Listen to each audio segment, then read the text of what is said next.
Trends in physical properties. उसमें आपका सबसे पहले आपका आता है atomic radii.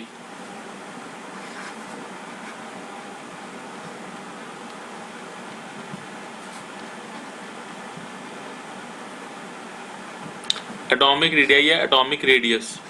Now what is atomic radii, atomic radius? The atomic radius means the distance from the center of the nucleus to the outermost shell of electrons. कहने का मतलब क्या है कि this is your nucleus, यहाँ पे first आपकी shell होगी, then it will be second, फिर आपकी थर्ड। तो एटॉमिक रेडियस बेसिकली क्या डिफाइन करते हैं, किसी भी जो रेडियस है एटम की, दैट इज एटॉमिक रेडियस, उसका मेजरमेंट क्या होगा, ये आपका लास्ट इलेक्ट्रॉन कोई वैलेंस इलेक्ट्रॉन होगा, और दिस इज द न्यूक्लियस, जो न्यूक्लियस के सेंटर और इलेक्ट्रॉन के डिस्टेंस के में जितना डिस्टेंस है, this distance is called the atomic radius. It is the distance between the centre of the nucleus and the outer most electron. But ये देखने में तो बहुत सिंपल लग रहा है, बट इसको मेजर करना बहुत ही डिफिकल्ट है। It is very difficult to measure this distance या एटॉमिक रेडियस। वाई ये डिफिकल्ट क्यों है, उसका कुछ रीजंस हैं। सबसे पहला रीजन क्या है, size of atom is very small. जो एटम का साइज है वो बहुत ही ज़्यादा स्मॉल है, तो ऐसा कोई माइक्रोस्कोप या वो डिस्कवर करना बहुत मुश्किल है कि जो एग्जैक्टली आपका जो साइज को वो मेजर कर ले, ऐसा कोई मेजरिंग इंस्ट्रूमेंट। तो size of atom is very small, this is the first reason. Second, अगर मैं प्रोबेबिलिटी थ्योरी को मानूं, according to probability theory, the probability of finding the electron at infinite distance it doesn't become zero. Zero distance पे भी आप जो है आपको इलेक्ट्रॉन मिल सकता है। तो ये कहना कि इलेक्ट्रॉन आपका लास्ट इलेक्ट्रॉन यहाँ पे प्रेजेंट है, तो इट इज जो है नॉट पॉसिबल। थर्ड, इसका इसी से रीजन जो है इसका जो कि इंक्लूडेड है वो क्या है, वो प्रोबेबिलिटी थ्योरी के साथ नहीं है कि जो आपका एटम होता है इसकी वेल डिफाइंड एक आपकी ऑर्बिट नहीं है, वेल डिफाइंड आपकी ऑर्बिट नहीं है। रीजन उसका क्या है, आपको ये बताया गया there is an orbit, orbit के पीछे सबशेल और सबशेल में आपका इलेक्ट्रॉन है, सॉरी ऑर्बिटल में इलेक्ट्रॉन है ना। जो आपकी ऑर्बिटल है दैट इज नॉट डिफाइंड, वो एक प्रोबेबल रीजन है, पर इलेक्ट्रॉन कहाँ पे प्रेजेंट होगा वो ये चीज को नहीं बताती। इट डजंट डिफाइन कि इलेक्ट्रॉन आपका पर्टिकुलर पोजीशन पे प्रेजेंट है, उस चीज को प्रोबेबिलिटी थ्योरी नहीं बताती। क्योंकि जब आपको ये बताया गया है कि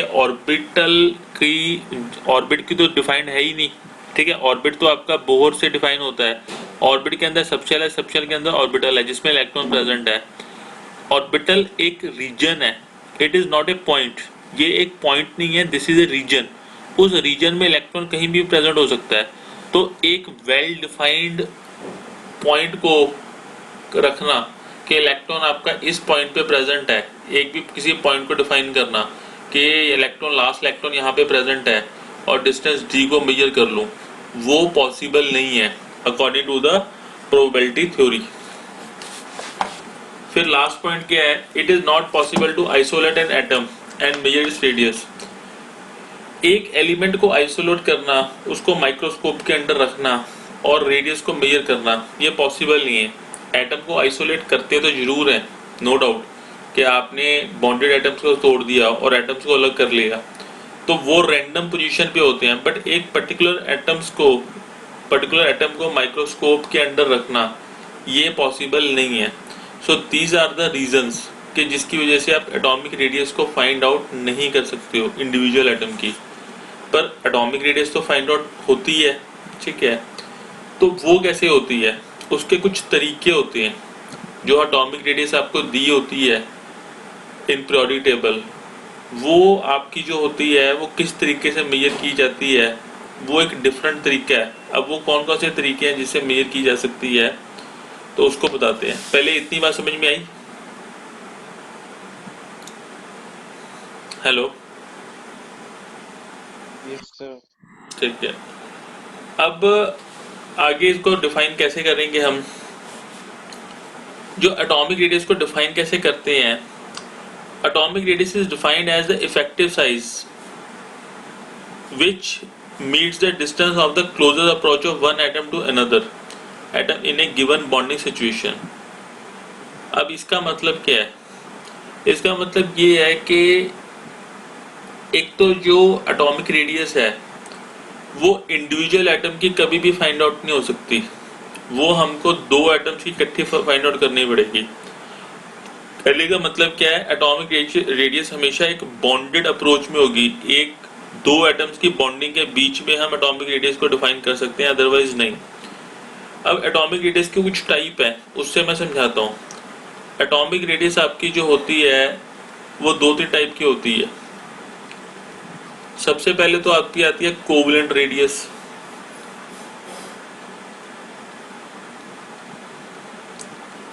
सेकंड फिर आती है आयनिक रेडियस,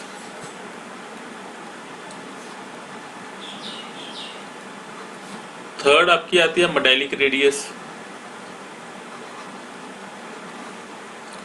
और फोर्थ आती है आपकी van der Waals radius.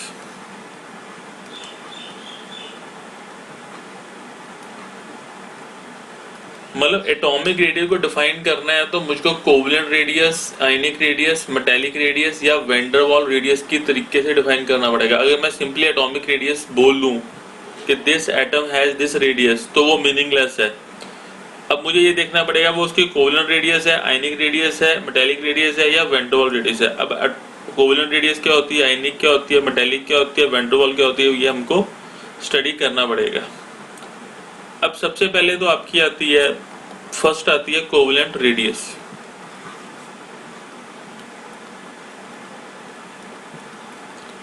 Covalent radius नाम से क्लियर है, ये आपके किसके लिए होंगी? ये कोवलेंट मॉलिक्यूल्स के लिए होंगी। Covalent molecules with covalent bond. अब आपको कोवलेंट बॉन्ड पता है क्या होता है? आप दोनों को कोवलेंट बॉन्ड पता है क्या होता है? The bonds formed by sharing of electrons. बिल्कुल ठीक है, वेरी गुड। जब आपकी शेयरिंग ऑफ इलेक्ट्रॉन से बॉन्ड बनता है तो that is called the covalent bond. जैसे कि आपका H2, Cl2, Br2, HCl, तो इनके बीच में शेयरिंग से बनता है। H और H के बीच में बॉन्ड होता है, Cl Cl के बीच में बॉन्ड होता है, ठीक है, Br Br के बीच में बॉन्ड होता है, H और Cl के बीच में बॉन्ड होता है। इसका मतलब क्या है? This electron has been shared, जो वैलेंस इलेक्ट्रॉन है उसकी शेयरिंग हो रही है। तो कोवलेंट रेडियस का मतलब क्या होता है? What is the covalent radius? उसका सीधा तरीके से बताते हैं। सपोज करो H2 है तो इसकी कोवलेंट रेडियस का मतलब क्या है? ये इसका न्यूक्लियस है, this is the nucleus of one hydrogen atom. इसकी एक ही शेल होती है जिसमें ये इलेक्ट्रॉन प्रेजेंट होता है।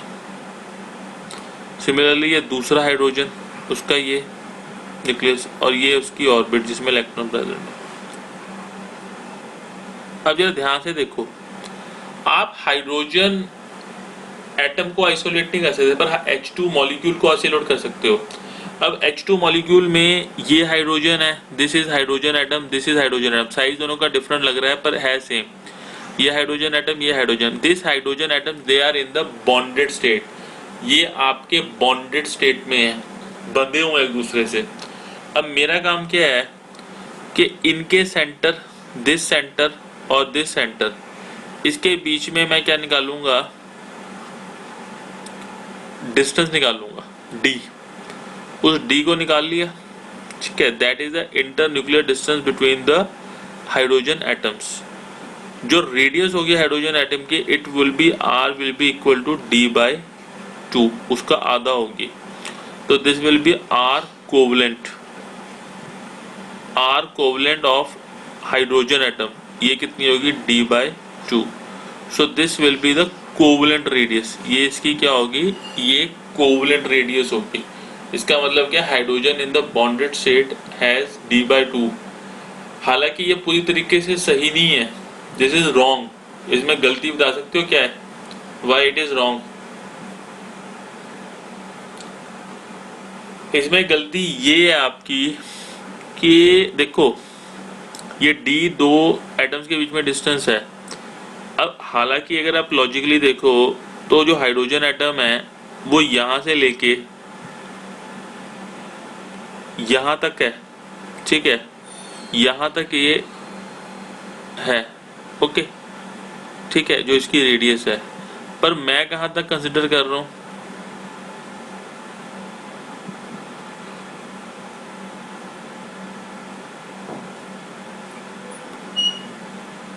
यहां तक कंसिडर कर रहा हूं।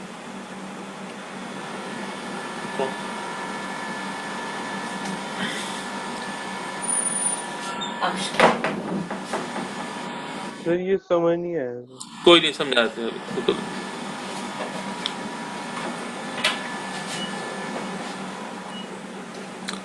मैं दोबारा समझाता हूँ आपको। देखो, पहली बात तो आपको मैंने ये समझा दिया कि हाइड्रोजन एटम को आइसोलेट करना, ये हाइड्रोजन एटम है, इसको आइसोलेट करके, ये इसका इलेक्ट्रॉन है, 1 इलेक्ट्रॉन, ये न्यूक्लियस, इनके बीच में जो डिस्टेंस निकालना है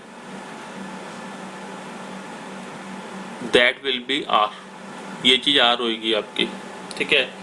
ये प्रैक्टिकली पॉसिबल नहीं है। क्यों पॉसिबल नहीं है, उसका रीजन मैंने 3-4 आपको बता दिया कि ये इलेक्ट्रॉन यहीं पे प्रेजेंट है, मुझे नहीं पता, हो सकता है ये इलेक्ट्रॉन कहीं यहाँ पे प्रेजेंट हो अकॉर्डिंग टू प्रोबेबिलिटी थ्योरी। और हाइड्रोजन एटम को आइसोलेट करना भी मुश्किल है कि हाइड्रोजन एटम कहाँ पर है, एक सिंगल एटम, ये चीजें पॉसिबल नहीं है। तो हाइड्रोजन एटम की रेडियस को मैं इस तरीके से पता नहीं लगा सकता। तो कैसे पता लगा सकता हूँ, मैं हाइड्रोजन मॉलिक्यूल में पता लगा सकता हूँ। अब हाइड्रोजन मॉलिक्यूल कैसा होता है, this is the H2, H इसका बना होता है। तो मैंने क्या किया,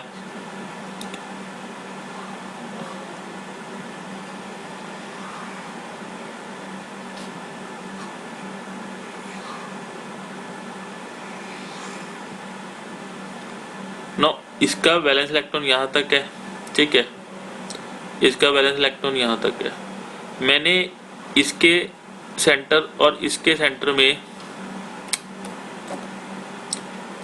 डिस्टेंस को पता लगा दिया। अब आपको कि सर वो कैसे पता लगाया, वो बताता हूँ कैसे पता लगाया। इसके सेंटर, इसके सेंटर में डिस्टेंस पता कर लिया d, और उस डिस्टेंस का आधा कर दिया। जब इसको d/2 किया तो that will be the radius of 1 hydrogen atom, okay. मतलब यहाँ तक अगर मैं इसको ले लूँ d को, तो इसका d/2 कहाँ पे है, यहाँ तक एग्जिस्ट करेगा, दिस विल बी d/2। तो उस d/2 को मैंने रेडियस ऑफ हाइड्रोजन एटम मान लिया। अब आपको सर ये d कैसे पता लगाते हो, d पता लगाते हैं XRDT टेक्निक से। Now what is this XRDT, this is x ray diffraction technique. अब इसका मतलब क्या है आपका, बड़ा सिंपल तरीके से समझाऊंगा कि जैसे सपोज करो आपने कभी अगर आपके हैंड या किसी चीज का एक्सरे हुआ हो, तो वो हमेशा आपके वो फ्रैक्चर बोन को पता लगाते हैं। वो कैसे पता लगाते हैं, एक्सरेज को पास करते हैं। वो आपकी जो पूरी जो होती है ग्रेइश कलर की होती है, जो क्या कहते हैं स्क्रीन होती है, दैट इज ग्रेइश कलर, जो प्लेट होती है, फिल्म होती है। अब जैसे वो हड्डी के थ्रू पास किया, अब जहाँ पे हड्डी है, ठीक है, वो आपकी सॉलिड पार्ट है, तो वहां से वो पास नहीं कर सकती, ठीक है, तो वो ग्रेइश रहती है, ओके। पर जहां से वो पास कर जाती है तो वहां पे वो टोटली ब्लैकिश हो जाती है। जो फ्लैश वाला पार्ट होता है, अगर आप फ्लैश वाले पार्ट को देखते हो तो वो हल्का सा ग्रेइश सा होता है, बाकी पूरा ब्लैक हो चुका होता है। जो हड्डी वाला पार्ट होता है वो पूरा वाइट होता है। बेसिकली एक्चुअली कलर फिल्म का वैसा है, वो क्योंकि एक्सरेज हड्डी के थ्रू पास नहीं कर पाई, हड्डी ने अब्जॉर्ब कर लिया, तो जो जहाँ पे सॉलिड पार्ट था वहां पे आपको हमेशा वाइट पोर्शन मिला। अब इसी टेक्नोलॉजी का इस्तेमाल करते हैं H2 मॉलिक्यूल में। कैसे, सपोज करो this is the H2 molecule,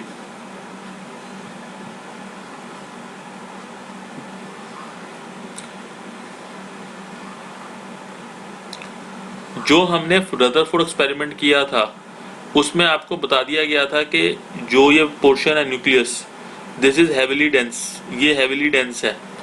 ये आपका हेवीली डेंस है, सारे का सारा मास यहीं पे कलेक्टेड है।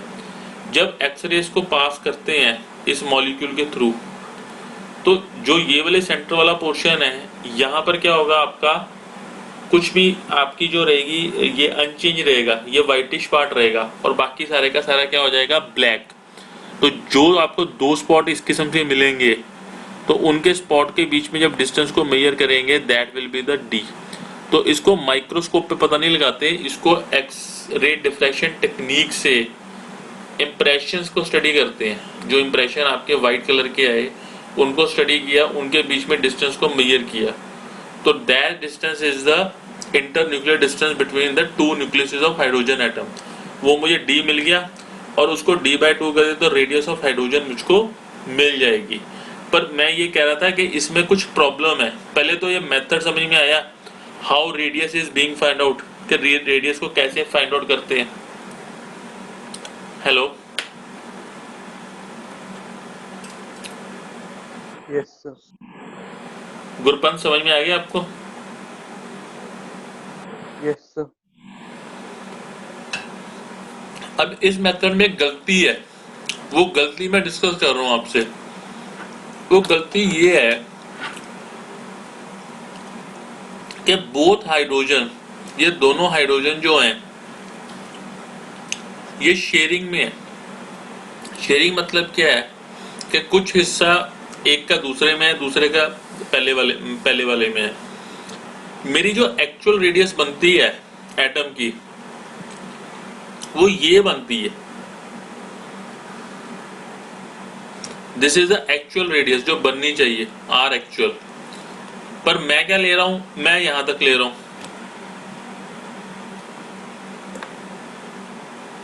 मैं सिर्फ इसको यहां तक ले रहा हूं,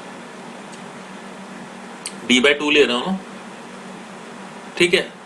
पर मेरे पास और कोई चारा नहीं है, मुझे यही लेना पड़ेगा।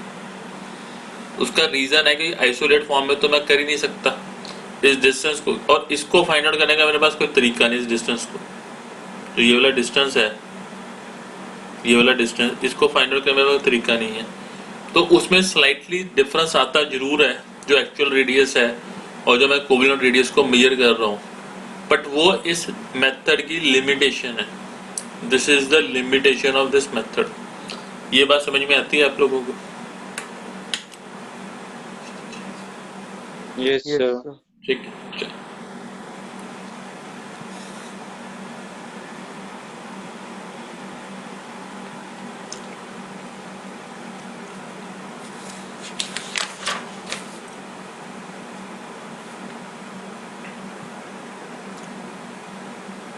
फिर सेकंड आपकी जो है इसके साथ में आती है ionic radius.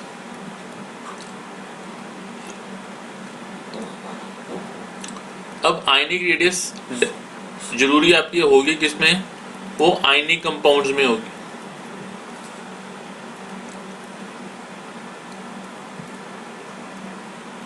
It will be in the ionic compounds, जैसे NaCl, Na positive, Cl negative, KCl, ठीक है, ऐसे कंपाउंड में। अब इसमें जो हम लेते हैं, ठीक है, जैसे कि सपोज करो NaCl का क्रिस्टल है, तो उसमें क्या होता है आपका, दिस इज Na पॉजिटिव, पहले एक अनायन होता है, सॉरी कटायन होता है, फिर अनायन है, फिर अनायन है, कटायन है। तो इस तरीके से वो अरेंज होते हैं।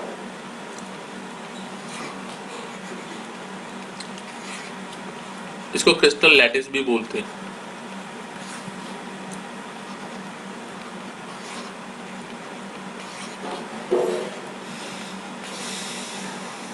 अब किसी कटायन और अनायन के बीच का डिस्टेंस ले लिया d, ओके, और उसको हाफ कर दिया d/2, तो this will be the radius of cation and it will be the radius of अनायन। अब आपको कि सर कटायन और अनायन बड़े छोटे भी तो हो सकते हैं।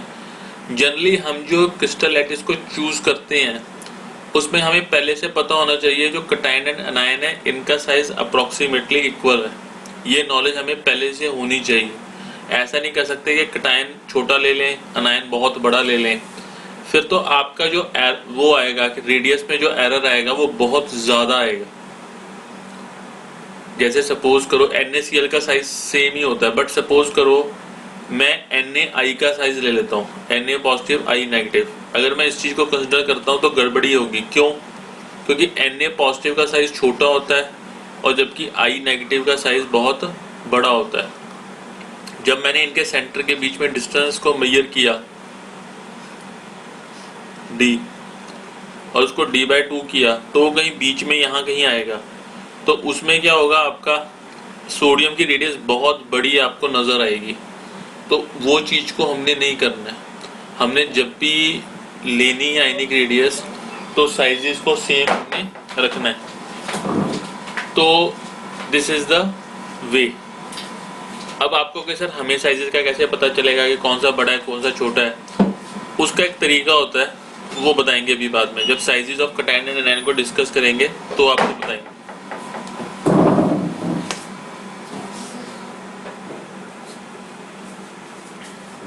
तो आपकी आयनिक रेडियस क्या है? What is the ionic radius? It is the distance between cation, it is a half of the distance between cation and anion in an ionic solid। एक आयनिक सॉलिड लेंगे, cation एंड anion के बीच में जो distance है उसका half कर दिया, so that will be your ionic radius। फिर थर्ड आपका आता है मेटालिक रेडियस।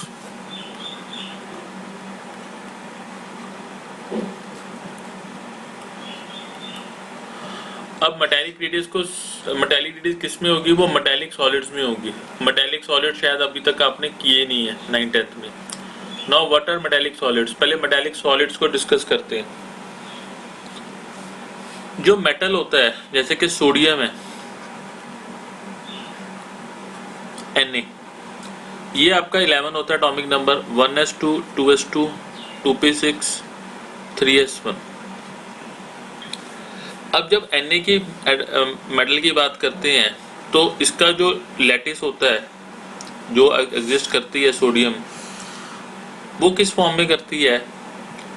जो आउटर मोस्ट इलेक्ट्रॉन होता है उसको सपोज करते हैं कि निकाल दिया, तो बचा क्या आपके पास? Na positive. तो Na पॉजिटिव और जो इलेक्ट्रॉन होता है वो आपका यहां पर होता है, Na positive electron, Na positive electron.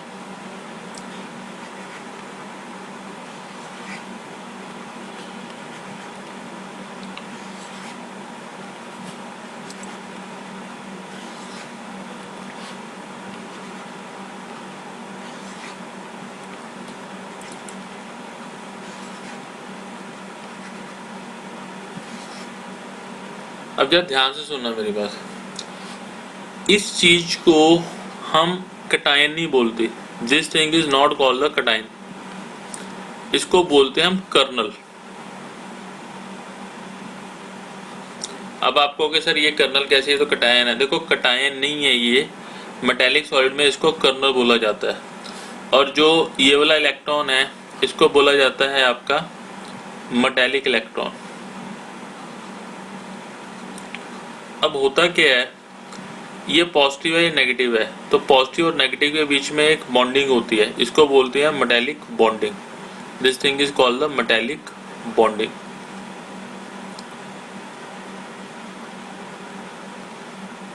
Okay, this is metallic bonding, this is metallic bonding. Now ये मेटालिक जो इलेक्ट्रॉन होता तो लूजली हेल्ड है, फ्री होता है, तभी ये कंडक्शन कर सकते हैं मेटल्स, बट फिर भी एक बॉन्डेड फॉर्म में होता है। जितने ज्यादा ये वैलेंस इलेक्ट्रॉन्स होंगे उतनी ज्यादा मेटालिक बॉन्डिंग आपकी स्ट्रांग होगी। अब ये जो जैसे ये यहाँ पे फोर्स ऑफ अट्रैक्शन है, यहाँ फोर्स ऑफ अट्रैक्शन है, तो Na पॉजिटिव एक पर्टिकुलर प्लेस पे रहते हैं, मतलब बॉन्डेड होते हैं, अपनी जगह से हिलते नहीं है। अब जब ये हिलते नहीं है तो इनके बीच में अगर इनके सेंटर और इसके सेंटर में मैं डिस्टेंस मेजर करता हूँ, वो कितना आ जाएगा मेरा? D आ गया सपोज। तो मेटालिक रेडियस क्या होगी Na की? It will be equal to D/2। यानी कि मेटालिक जो आपका मेटालिक लैटिस है, जो मेटल है कोई, the distance between it is defined as the one half of the internuclear distance between the two neighboring atoms या two neighboring kernels of a metal in a metallic lattice. आपके दो kernels के बीच में जो distance होगा उसका half कर देंगे तो that will be the metallic radius. अब एक चीज का ध्यान रखना, अगर मैं RNA metallic बोलता हूं, it will not be equal to the RNA positive ionic. जो आयनिक रेडियस है वो मेटेलिक के बराबर नहीं होगी, डिफरेंस होगा, क्योंकि मेथोडोलॉजी डिफरेंट होगी. वो आप आयन में मेजर कर रहे हो, ये आप एक मेटेलिक लैटिस में फाइंड आउट कर रहे हो. तो आपका जो डिस्टेंस d है, दिस डिस्टेंस d जो ये आपको नजर आ रहा है, इसका फर्क पड़ जाएगा. तो therefore there will be difference in the metallic radius. There will be difference in the metallic radius and the ionic radius. ये बात समझ में आई आपको? Hello. Yes, sir. Okay, just 1 minute. Sir, please, sir, इसके नोट चेक कर दोगे sir? मेरे पास मेंडलीव्स पीरियोडिक टेबल के बाद के नोट्स नहीं है. हाँ, वो मैं अभी स्कैन करके भेज देता हूँ. वो मैं दे नहीं पाया था, मैं कर देता हूँ, क्लास के बाद कर दूँगा.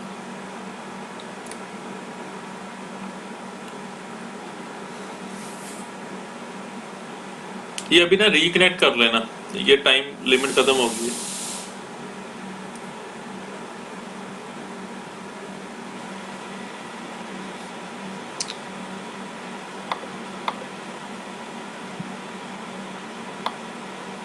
एक ये रेडियस हमने कर लिया है, दिस इज वन. एक और रेडियस होती है वैन डर वाल रेडियस, पर उसके बारे में अभी नहीं बताऊंगा आपको, उसके बारे में बाद में बताऊंगा.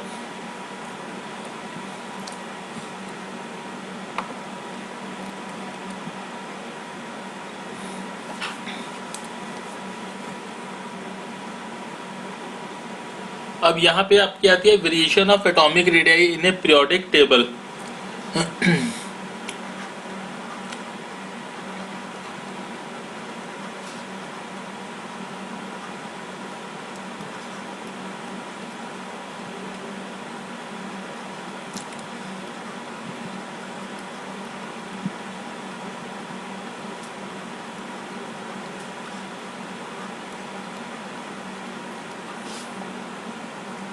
जो आपकी एटॉमिक रेडियाई है वो कैसे आपकी वेरी करती है.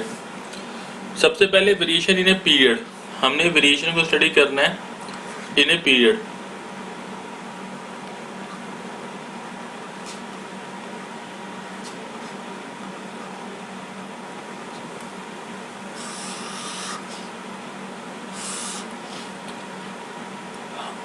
In general, the atomic radii decreases while moving from the left to right in a period.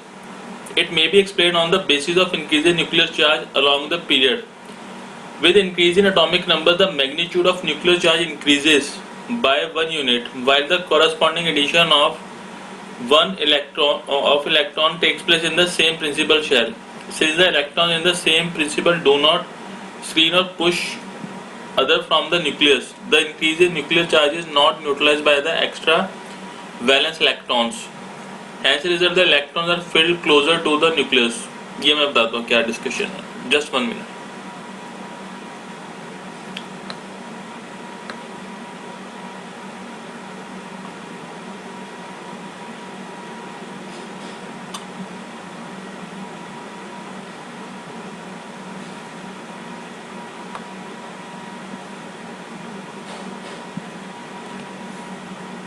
देखो यहीं पे समझाते हैं आपको. सपोज करो यहाँ पे जा रहे हैं lithium, beryllium, boron, carbon, nitrogen, oxygen, fluorine. Neon को छोड़ दो थोड़ी देर के लिए. From going from lithium to fluorine, मेरी रेडियस जो है वो डिक्रीज हो रही है जनरली. उसमें कुछ एक बीच में एक्सेप्शन हो सकती है, पर जनरली डिक्रीज होती है. अब ऐसा क्यों है? Why it is getting decreased? अब जरा ध्यान से सुनना. देखो इसकी जो कॉन्फ़िगरेशन है मैं यहीं पे लिख रहा हूँ. It is 1s2 2s1. इसकी क्या है आपकी 1s2 2s2. इसकी क्या है 1s2 2s2 2p1, इसकी मैं 2s2 2p2 लिख रहा हूँ, 2s2 2p3, 2s2 2p4, 2s2 2p5. Now moving from the lithium to fluorine, there is an addition of one electron. One electron का एडिशन हो रहा है पर एटम, मतलब मेरे थर्ड से लेके 9 1 आपका जो इलेक्ट्रॉन का इंक्रीज हो रहा है, plus there is also increase in the number of proton in the nucleus. जो इसके इलेक्ट्रॉन्स का तो इंक्रीज हो ही रहा है और जो इसके न्यूक्लियस में प्रोटॉन्स होंगे तो उसका भी इंक्रीज हो रहा होगा. बिल्कुल ठीक है. ओके, नाउ जो number of protons in the nucleus होते हैं वो पॉजिटिवली चार्ज होते हैं, उसको बोलते हैं nuclear charge. If there is the increase in number of protons, हम बोलते हैं कि there is increase in nuclear charge. Now from moving from the lithium to fluorine, there is increase in the nuclear charge. आपके nuclear charge में increase हो रहा है. यहाँ पर +3 है, here it is +3, +4, +5, +6, +7, +8, +9. Okay, now the electron filling, जो electron filling हो रही है वो सेम सब शेल में हो रही है, उसमें चेंज नहीं आ रहा. कहने का मतलब क्या है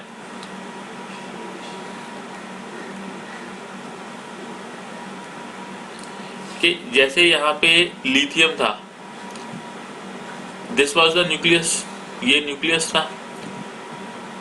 यहाँ पे आपका क्या था 1s2 था. फिर आपका सेकंड जो था दिस वाज 2s1 सॉरी, ठीक है 2s1.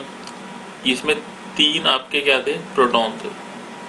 मूविंग जब मैं फ्लोरीन पे आ गया, जब फ्लोरीन पे आया तो फ्लोरीन के पास 9 प्रोटॉन्स हो गए. This is 1s2 sorry 9 proton, ये आपकी 1s2 होगी.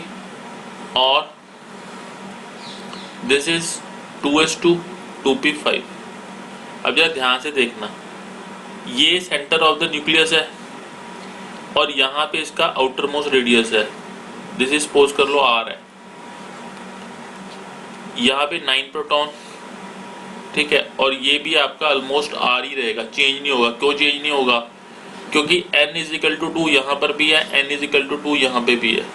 तो यानी कि इस R में कोई सिग्निफिकेंट चेंज नहीं आया. But there is increase in nuclear charge. यहाँ पर 3 प्रोटॉन थे, यहाँ पे आपके 9 प्रोटॉन है. Okay, so there is increase in nuclear charge but R में कोई चेंज नहीं आया. अब एक होता है फोर्स ऑफ अट्रैक्शन. F क्या होता है आपका? K = Q1 Q2/R². इसका मतलब क्या है? This is force of attraction. Q1 Q2 मतलब चार्ज. अब R में तो कोई चेंज आ नहीं रहा, R तो आपका बढ़ नहीं रहा, बट यहाँ पर Q1 और Q2 दोनों ही बढ़ गए. यहाँ पर 3 प्रोटॉन 3 इलेक्ट्रॉन को अट्रैक्ट कर रहे हैं. यहाँ पर आपके 9 प्रोटॉन 9 इलेक्ट्रॉन्स को अट्रैक्ट कर रहे हैं. ओके, यानी कि 9 यहाँ पर फैक्टर आ गया. R का फैक्टर चेंज नहीं हुआ, यानी कि फोर्स ऑफ अट्रैक्शन आपके बढ़ गई. The force of attraction is very very high in fluorine as compare to the lithium. तो होगा क्या, जब ये आउटर इलेक्ट्रॉन्स को अपनी तरफ खींचेगा तो साइज क्या होगा? It will get shrink. ये बात समझ में आती है आप लोगों को? हेलो हेलो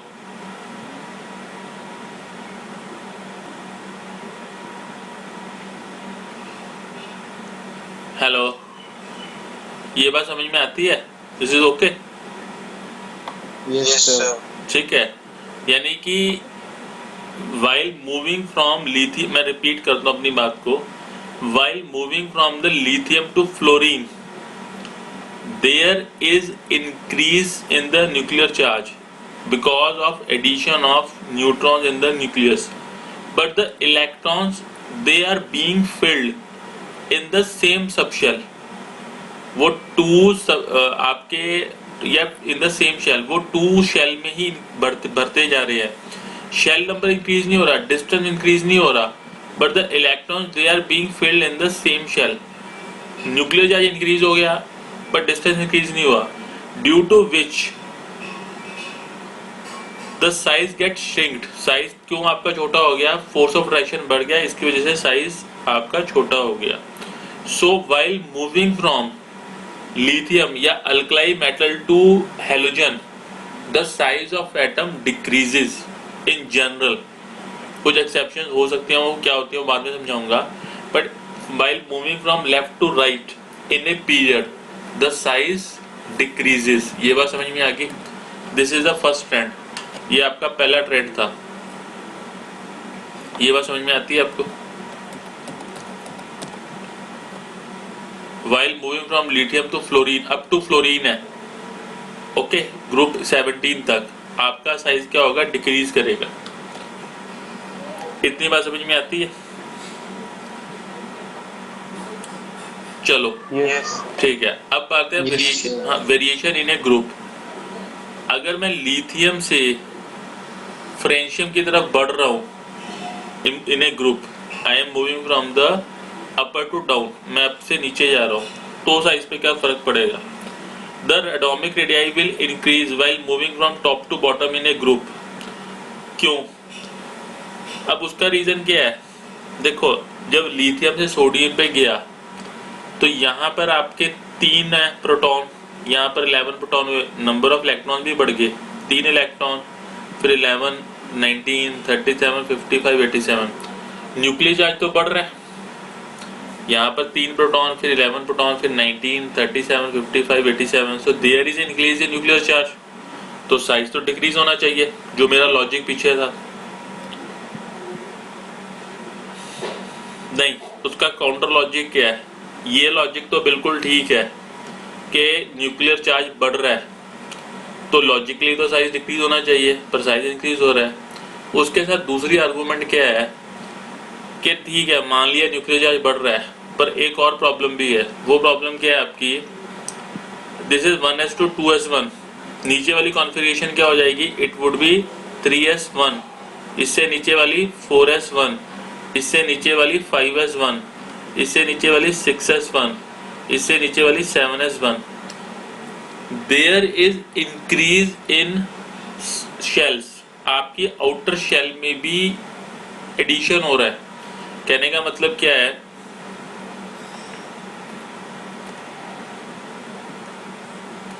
कि लिथियम ये था, लिथियम के पास में आपके 3 प्रोटॉन्स थे, this was 1s2, this was 2s1, ठीक है। सेकंड तक ये लिमिटेड था आपका, तो इसका कोई डिस्टेंस r था, 3 प्रोटॉन्स थे वो अट्रैक्ट कर रहे थे। नाउ जब मैं बात करता हूँ सीजियम की, तो उसमें 55 प्रोटॉन हो गए, बहुत ज्यादा प्रोटॉन हो गए, न्यूक्लियर चार्ज बहुत ज्यादा बढ़ गया। बट दिस इज 1s, ठीक है। फिर उसके बाद आपका 2 आ गया, फिर 3 आ गया, फिर 4 आ गया, फिर 5 आ गया, फिर 6s1 is the outer most, ठीक है, this is the outer most. तो आपका ये डिस्टेंस r भी बहुत ज्यादा बढ़ गया, because the number of shells is being increase. 6th में आपका लास्ट इलेक्ट्रॉन प्रेजेंट है, तो उसकी वजह से r बहुत बढ़ गया। नाउ जो फोर्स ऑफ अट्रैक्शन होता है, that is equal to F is equal to K Q1 upon Q2 upon r²।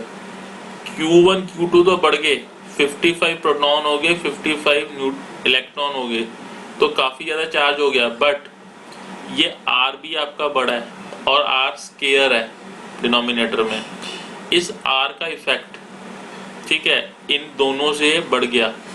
There is increase in nuclear charge, but there is also increase in the distance of outermost electron from the nucleus. This increase in this increase in the number of shells, it is more pronounced या more effective than increase in the nuclear charge. Nuclear charge increase हो गया, बिल्कुल ठीक है, but distance भी बढ़ा है, जो डिस्टेंस का इफेक्ट है वो न्यूक्लियर चार्ज से ज्यादा है, तो देयरफॉर साइज आपका क्या होगा? It will get increase. while moving from the left to down from the top to bottom in a periodic table the size get increased. ये बात समझ में आती है? इसमें कोई भी डाउट है तो पूछो।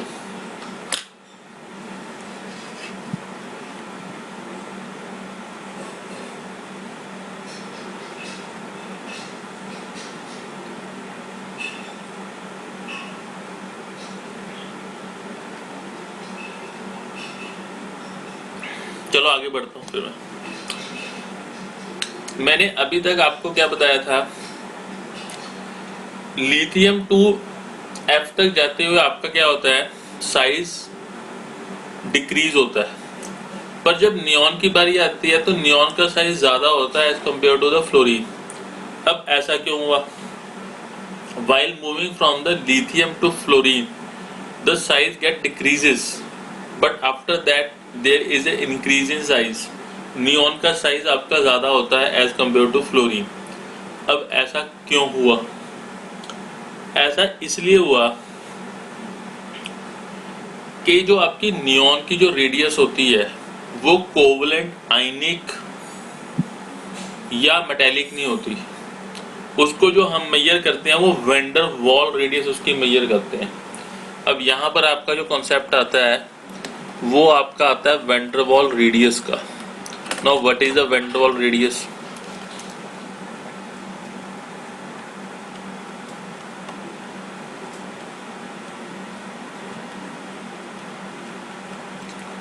अब ये वेंडर वॉल रेडियस किसके लिए मेरे करते हैं, पहले तो वो पता चलना चाहिए। जो 18 ग्रुप एलिमेंट हैं, हीलियम, नियॉन, क्रिप्टन, जिनॉन, इन सबको जो है हम जिनॉन, इन हम सबको इनर्ट गैसेस बोलते हैं। Inert gases, noble gases, unreactive gases. ये रिएक्ट नहीं करती किसी भी उससे सब्सटेंस से, बहुत कम रिएक्ट करती हैं। जब रिएक्ट ही नहीं करती हैं, एटम्स की फॉर्म एग्जिस्ट करती हैं, तो साइज कैसे मेजर करें? किसी कंपाउंडेड फॉर्म में तो मेजर ही नहीं करते। तो इनकी वेन डर वाल रेडियस को मेजर किया जाता है। तो व्हाट इज वेन डर वाल रेडियस? वेन डर वाल रेडियस कैसे डिफाइन करते हैं?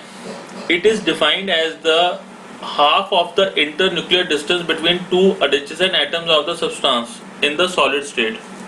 अब इसका मतलब क्या है? इसका मतलब ये है, सपोज करो यहाँ पर नियॉन के एटम्स घूम रहे हैं, ये कोई सैंपल है, यहाँ के नियॉन के एटम्स घूम रहे हैं, रूम टेम्परेचर ले लिए, यहाँ पर नियॉन के एटम्स होंगे, वो इसमें ग्लास में वो घूम रहे होंगे फ्रीली। उस स्टेज पे मैंने मेजर नहीं करना है। मैं क्या करूंगा, इसको कूल करना स्टार्ट कर दूंगा। I will start cooling. जब कूलिंग करूंगा, इसकी प्रेशर अप्लाई करूंगा, तो पहले ये लिक्विड स्टेट में जाएंगे, फिर फर्दर कूलिंग करूंगा तो इनकी मूवमेंट स्टॉप हो जाएगी। उस टाइम ये फ्रीज हो जाएंगे, सॉलिड स्टेट में आ जाएंगे। They will get solid state में फ्रीज बोलेंगे, इनका मूवमेंट स्टॉप हो जाएगा। ठीक है, ये सॉलिड बन जाए, फ्रीज हो गए।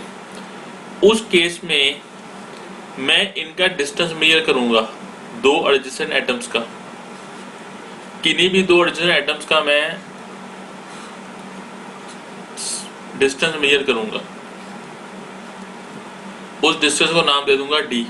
काफी ज्यादा डिस्टेंस मेजर करूंगा, उसको डी नाम दे दूंगा। ठीक है, उन सबकी एवरेज निकाल लूंगा और फिर d/2 कर दूंगा। I will take d/2।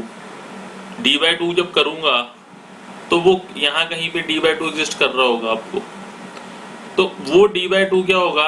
It will be the radius of neon atom. अब ये मेथोडोलॉजी तो बिल्कुल ही गलत है। वो गलत क्यों है? एलिमेंट जो एटम्स हैं वो एक दूसरे के डिस्टेंसेस पे हैं, क्लोज तो है नहीं, काफी दूर दूर है एक दूसरे से। उस डिस्टेंस को मैं d ले रहा हूँ और d/2 कर रहा हूँ और उसको मैं रेडियस मान रहा हूँ, तो रेडियस तो बहुत बड़ी होगी इस हिसाब से, तो बिल्कुल बड़ी होगी। पर this is the methodology used for the inert gases. इसकी वजह से उनके रेडियस बहुत बड़े होते हैं। एक्चुअल में बड़े नहीं होते, पर उनकी जो मेथोडोलॉजी है मेजर करने की, उसका कोई टूल नहीं है साइंटिस्ट के पास में। This is the only tool. तो इसकी वजह से उनकी रेडियस बड़ी होती है। Okay, why inert gases have the largest radii in a respective period? Because they possess the van der Waals radius. या van der Waals radius is defined for the noble gases या inert gases. That's why they have the largest radii in the respective period. आई बात समझ में? ये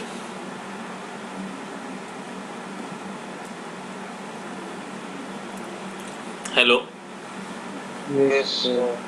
ठीक है. So this is the problem in the methodology कि हमने van der Waals radius कैसे डिफाइन करी है. 1/2 of the internuclear distance between two adjacent atoms of a gas या substance in the solid state. Atoms के बीच में distance, okay, in the solid state. तो वो हम डिफाइन करते हैं नोबल गैसेस की या इनर्ट गैसेस की. बाकी कोवेलेंट रेडियस मॉलिक्यूल के लिए डिफाइन थी, आयनिक रेडियस आयंस के लिए डिफाइन थी, मेटालिक रेडियस मेटालिक एटम्स के लिए डिफाइन थी, कर्नल्स के लिए डिफाइन थी. तो वैन डर वाल्स रेडियस किसके लिए है? जो इंडिविजुअल एटम्स हैं. और इंडिविजुअल एटम्स किन गैसेस के एग्जिस्ट करते हैं? वो एग्जिस्ट करते हैं इनर्ट गैसेस के. सो दिस इज द प्रॉब्लम. ये बात समझ में आ गई आपको? Yes, sir. ठीक है, okay. Just hold for 1 minute.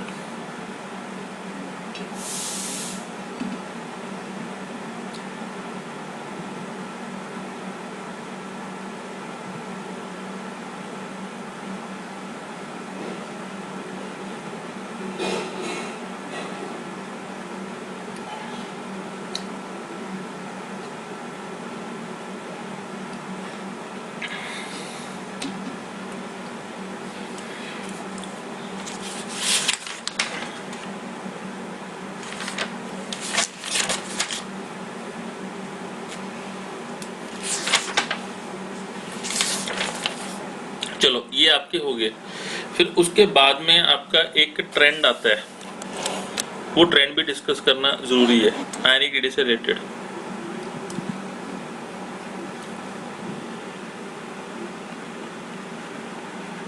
Sizes of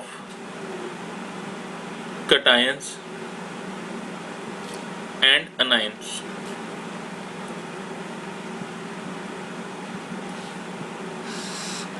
अब इसका मतलब क्या है वो समझते हैं. देखो, जैसे सोडियम लिया मैंने, Na. सोडियम का 11 एटॉमिक नंबर होता है. तो इसकी कॉन्फ़िगरेशन क्या है? 1s2, 2s2, 2p6, 3s1. फिर मैंने इसमें से एक इलेक्ट्रॉन रिमूव कर दिया, Na पॉजिटिव ना गया, तो 10 इलेक्ट्रॉन हो गए. तो it is 1s2, 2s2, 2p6. ठीक है. Now this is the radius of RNA. ये Na एटम की रेडियस है and this is the Na positive. RNA positive is the radius of the Na positive cation. अब मैं आपसे question पूछता हूँ, RNA पॉजिटिव एंड RNA, इनमें से कौन सी रेडियस बड़ी होगी या दोनों इक्वली होंगी?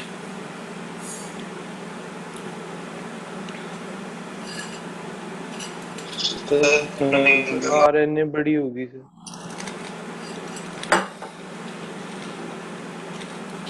This is right. अब ये क्यों है इसको भी समझते हैं.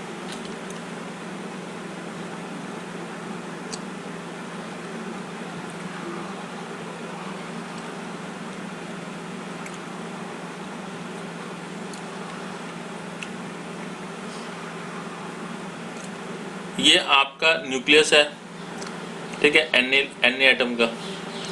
इसमें आपके 11 प्रोटॉन्स हैं. This is 11 protons. 2 इलेक्ट्रॉन आपके N1 में हो गए. फिर 1, 2, 3, 4, 5, 6, 7, 8. N इज इक्वल टू 2 में 8 इलेक्ट्रॉन्स और 3 में आपका सिंगल इलेक्ट्रॉन. ओके. तो एटम की रेडियस यहाँ तक कहीं पर एग्जिस्ट कर रही है.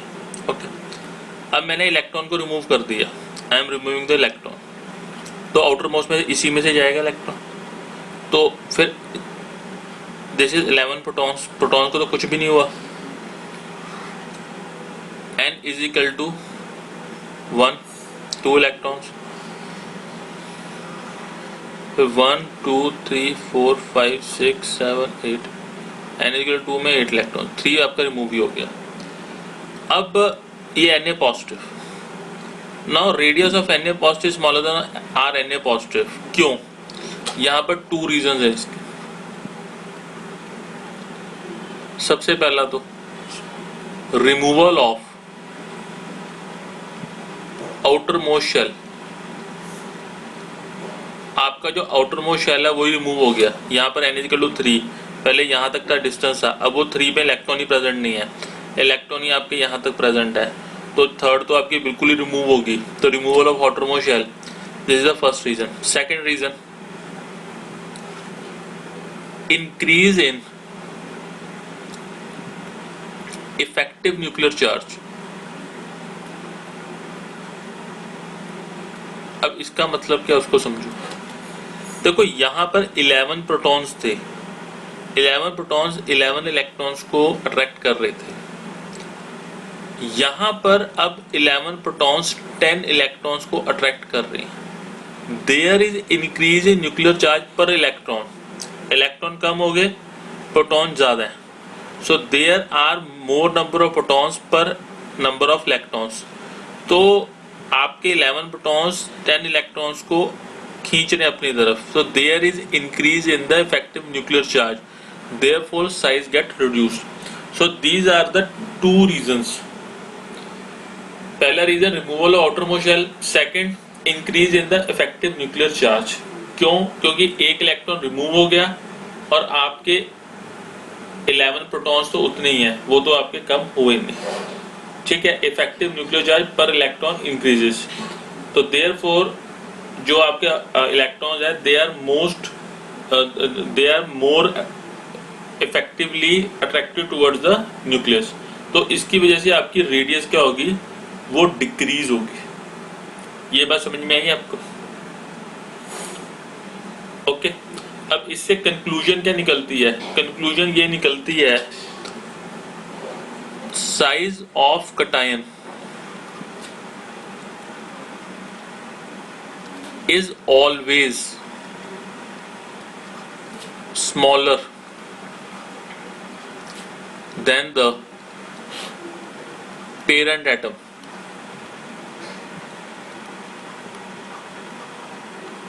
जो कटायन होता है, जो उसका पेरेंट एटम होता है, उससे हमेशा उसका छोटा होगा, साइज हमेशा ही छोटा होगा, कभी बड़ा नहीं हो सकता। The size of cation will always smaller than the parent atom, जिससे वो बना होता है।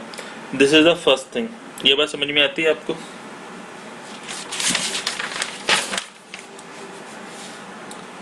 This is okay? हेलो, ठीक है। फिर सेकंड पे आते हैं। सेकंड आपका होता है, जो दर्शन है वो क्या है, radius of अनायन is always larger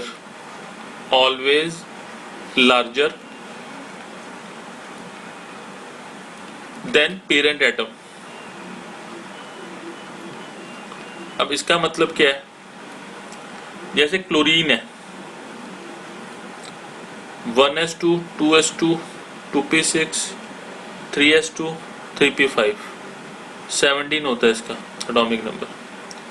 इसने एक इलेक्ट्रॉन को गेन किया तो किस में कन्वर्ट हो गया, Cl नेगेटिव में। तो this is 1s2 2s2 2p6 3s2 3p6, तो this is with the electron. अब यहाँ पे जो Cl, this is the size of RCl and this is RCl negative. तो जो RCl नेगेटिव है, it will be always greater than RCl। जो Cl negative का साइज है वो RCl से ज्यादा होगा, Cl से ज्यादा होगा। क्यों ज्यादा होगा? What is the reason? जो अनायन होगा उसका साइज पेरेंट एटम से ज्यादा होगा। क्यों ज्यादा होगा? उसका रीजन क्या है? Decrease in effective nuclear charge.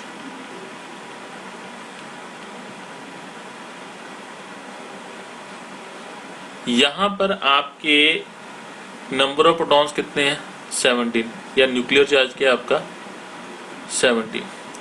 Number of electron कितने हैं? 17। यहाँ पर नंबर ऑफ प्रोटॉन्स कितने हो गए आपके? 17। ये number of protons, per number of electrons कितने हो गए आपके? 18। Now 17 protons, they are pulling the 18 electrons, so decrease in effective nuclear charge per electron हो गया। यहाँ पर 17 को पुल कर रहे हैं, वहाँ पे 17 18 को पुल कर रहे हैं। so this is therefore इसकी वजह से क्या हुआ, आपका साइज आपका क्या हो गया? डिक्रीज हो गया। This is first reason. Second reason is the increase in repulsions.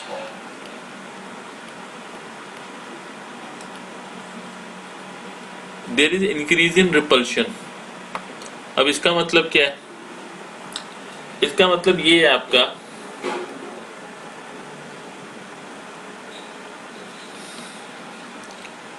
कि न्यूक्लियस हो गया,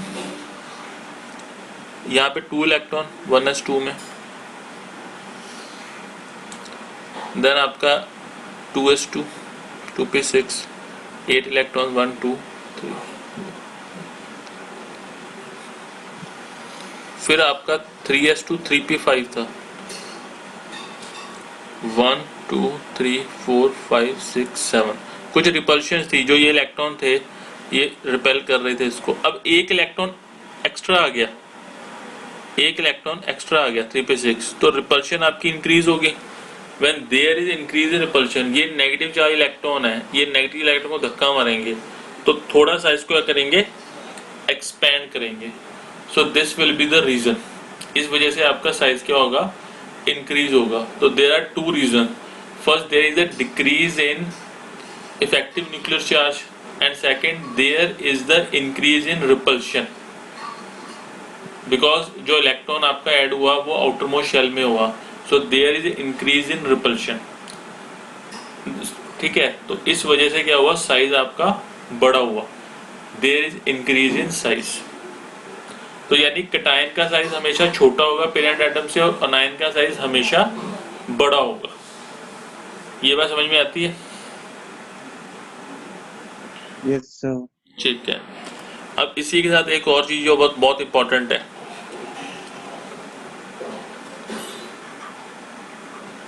variation of size in isoelectronic species.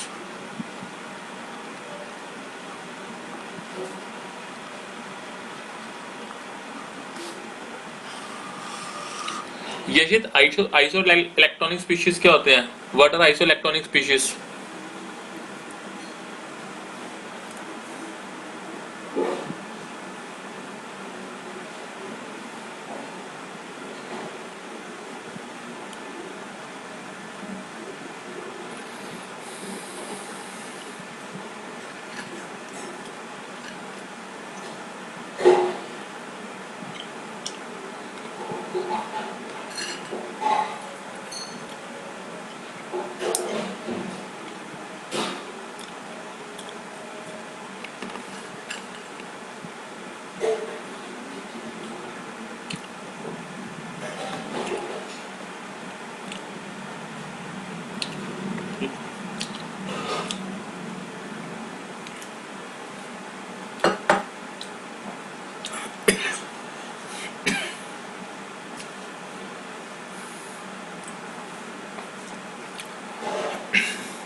आपने क्वेश्चन सुना नहीं Yashit? What are isoelectronic species?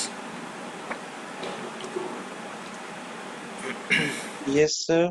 What are sir की आवाज एक बार फिर से रिपीट करना सर। बताइए, आइसो इलेक्ट्रॉनिक स्पीशीज क्या होते हैं? So the species, the electrons which have same which have same electronic structure and same number of valence electrons. गुरपंत आप बताओ। Atoms and ions having same electronic configuration. But different number of protons, उनमें different number of protons होने चाहिए। अब जब जैसे कि suppose isoelectronic species are the ions of different elements having same number of electrons but different number of protons. अब इसको हमने डिस्कस करना है, इनके साइजेस को। जैसे उसका एग्जांपल बताता हूं आपको मैं। सपोज करो Al3 पॉजिटिव, ये पता नहीं लाइन कैसे है, this is Al3 positive, Mg2 positive, Na positive,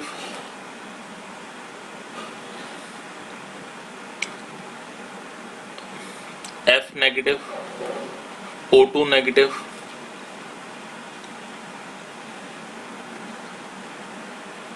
N3 negative. ये साइजेस को मैंने डिस्कस करना है।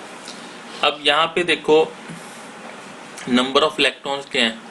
इसके पास भी आपके 10 होते हैं, इसके पास भी 10 है, इसके पास भी 10 है, 10 है। वो कैसे हैं? पहले मैं एल्युमिनियम के लिखता हूँ, पहले मैं शुरू से लिखता हूँ थोड़ा डिस्टेंस पे डाल के। जैसे एल्युमिनियम लिखा Mg, Na, F, O, N, पहले इनका लिख रहा हूँ। इसमें आपके नंबर ऑफ इलेक्ट्रॉन्स जो हैं, ठीक है, यहाँ पे इलेक्ट्रॉन्स लिख रहा हूँ। ये 13, ये कितने हैं आपके 12, 11, 9, 8, 7। तो कॉन्फ़िगरेशन क्या होगी इसकी?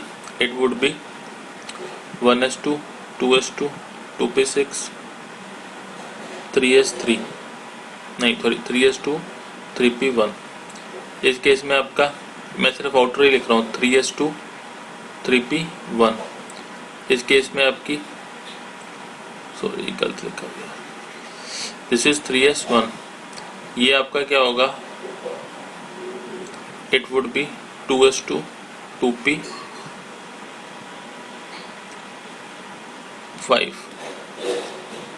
एक पे रुको, यहाँ पे ठीक नहीं लिखा गया, 1 मिनट, यहाँ लिखता हूँ।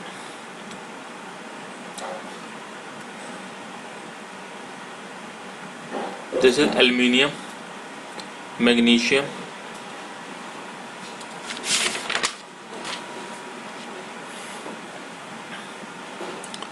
Aluminium, magnesium, sodium,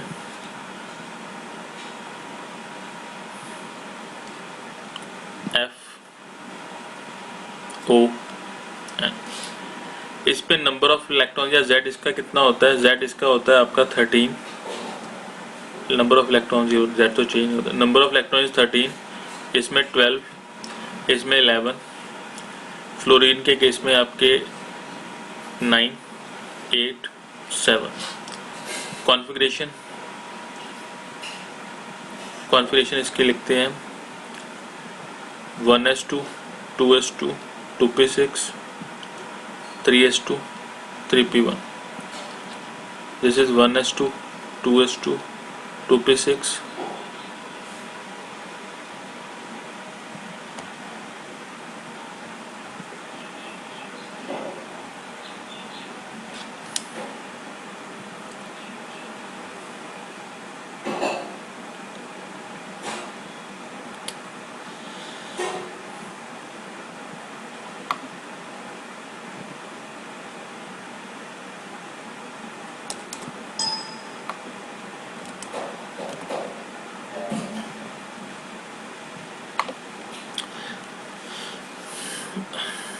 okay, this is 1s2, 2s2, 2p6, this is your 3s2.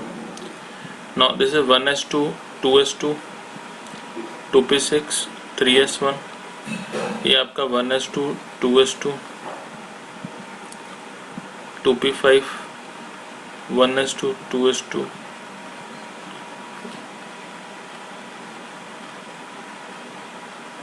ये आपकी है। This is the configuration, okay. और यहाँ पर आपका ये चीज होगी। नाउ जब मैं Al3 पॉजिटिव की बात करता हूँ, this is the Al3 positive, this is Mg2 positive, this is Na positive, F negative, O2 negative, N3 negative. तब क्या होगा आपका?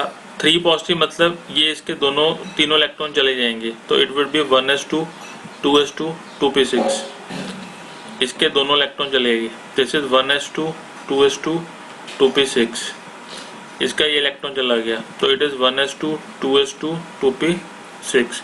F90 के केस में एक इलेक्ट्रॉन आएगा, वो आएगा क्या, यहाँ पे आएगा, तो it is 1s2 2s2 2p6।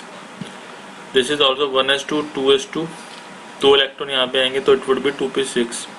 This is 1s2 2s2 2p6, जो तीनों इलेक्ट्रॉन यहाँ पे आएंगे। अब सभी में कितने कितने इलेक्ट्रॉन्स हो गए, इसमें 10 electrons 10 electrons 10 electrons 10 electrons 10 electrons 10 electrons, but number of protons different है।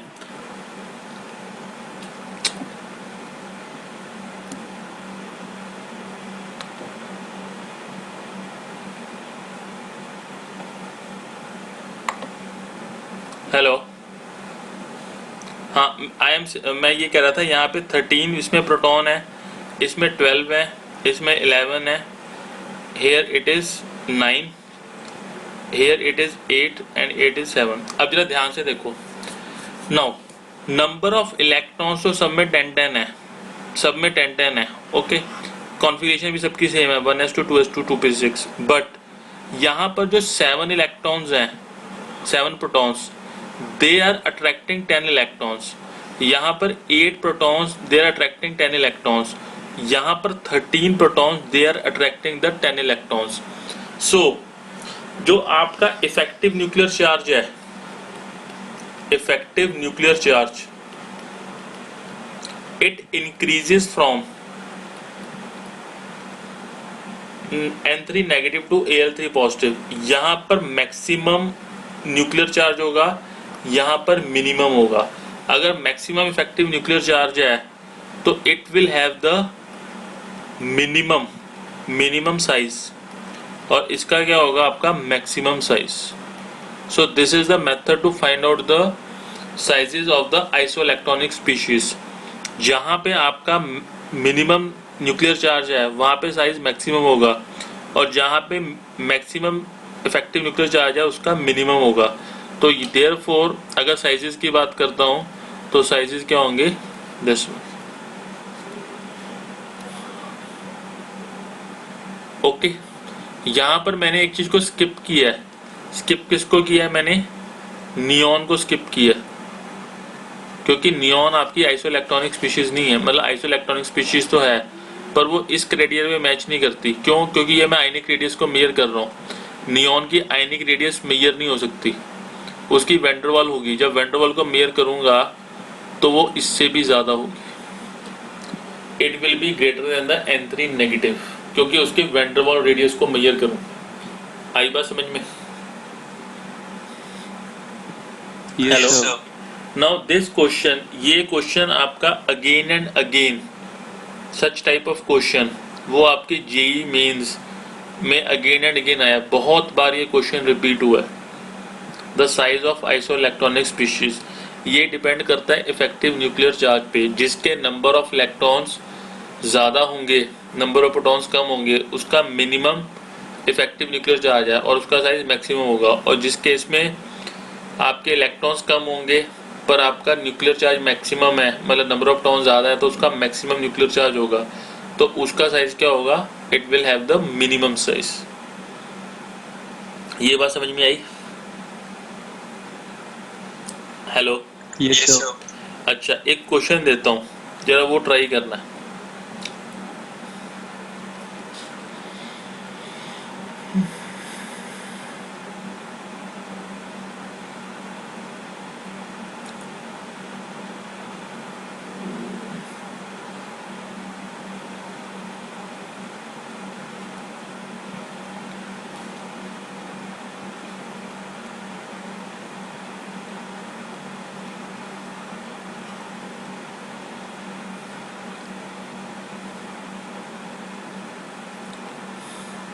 ये Li पॉजिटिव, Be2 पॉजिटिव, ये 4 स्पीशीज आपके सामने लिखी हैं।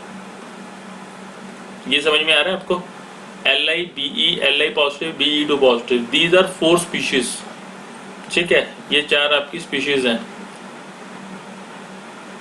इनको आप इंक्रीजिंग ऑर्डर में लिखो साइजेस के,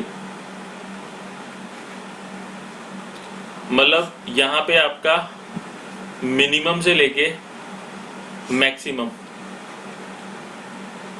कर सकते हो। लिथियम का एटॉमिक नंबर 3 होता है, 3 होता है, बेरिलियम का एटॉमिक नंबर 4 होता है। करो, मिनिमम साइज किसका, मैक्सिमम किसका, बीच वाले कौन से?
बड़ा कम चल गया उनका।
हेलो यशित, यशित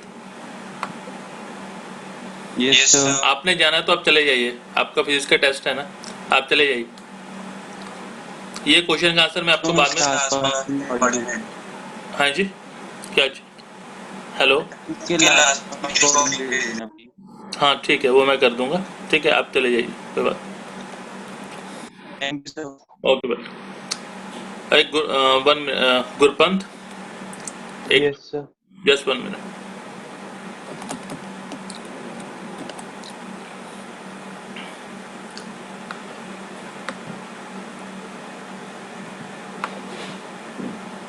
ये आपका ठीक नहीं था गुरपंत आंसर, उसका रीजन बताता हूँ आपको मैं।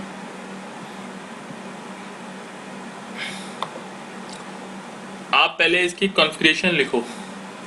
लिथियम लिखिए 1s2 2s1। लिथियम की पॉजिटिव की क्या होगी, इट विल बी 1s2, जब एक इलेक्ट्रॉन हट गया। बेरिलियम की क्या है, it is 1s2 2s2। Beryllium 2 positive की क्या होगी, इट वुड बी 1s2। ये चीज होगी आपकी, ये चीज है कॉन्फ़िगरेशन। पहली बात तो Yes, sir. आपको ये समझ में आनी चाहिए कि जो Be2 पॉजिटिव है उसका साइज Be से तो छोटा है ही है। ये बात तो समझ में आती है। आपको बताया जो कटायन है उसका पेरेंट से छोटा ही होता है हमेशा। Yes, sir. दूसरी चीज, जो Li पॉजिटिव है उसका Li से छोटा ही होगा। Yes, sir. फिर आपको ये भी बताया है कि डिक्रीजिंग, आप उधर जाते हुए from the left to right size आपका डिक्रीज करता है, तो जो बेरिलियम है उसका लिथियम से भी छोटा होगा।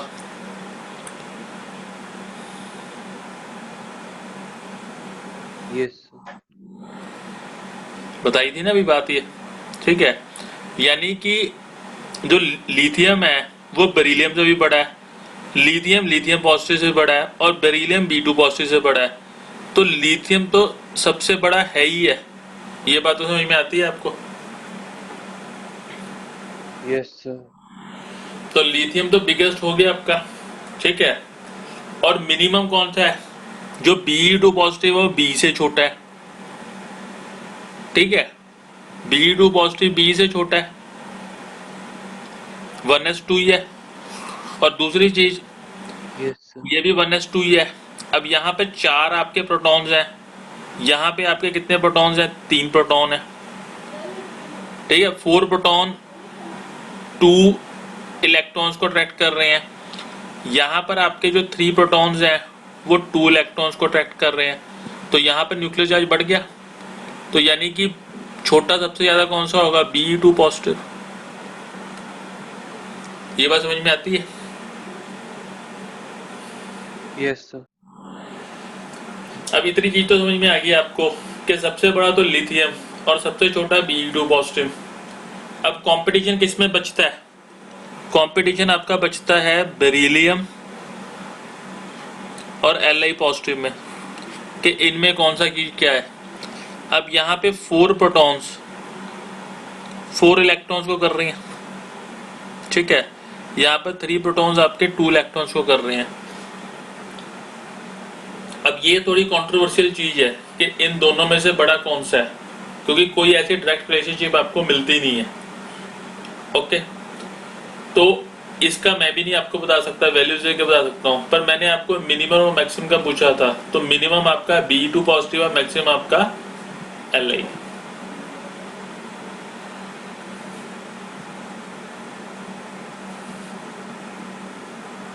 Okay, Yes, sir. ये बात समझ में आती है आपको? दिस इज ओके ना? तो इस Yes. तरीके से डायग्नोज करते हैं।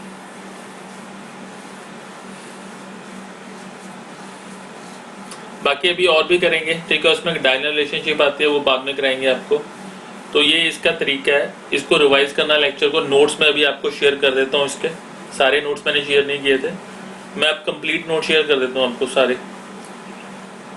इसको रिवाइज कर लेना, नेक्स्ट टाइम हो सकता है चैप्टर खत्म ही हो जाए आपका, मोस्ट प्रॉब्ली चैप्टर खत्म ही हो जाएगा। Thank you, sir. ओके, और उसका टेस्ट आपने फ्राइडे को देना है MCQs का, Yes, sir. ठीक है। Yes, sir. Okay, most welcome, ठीक है। मैं कॉल कट कर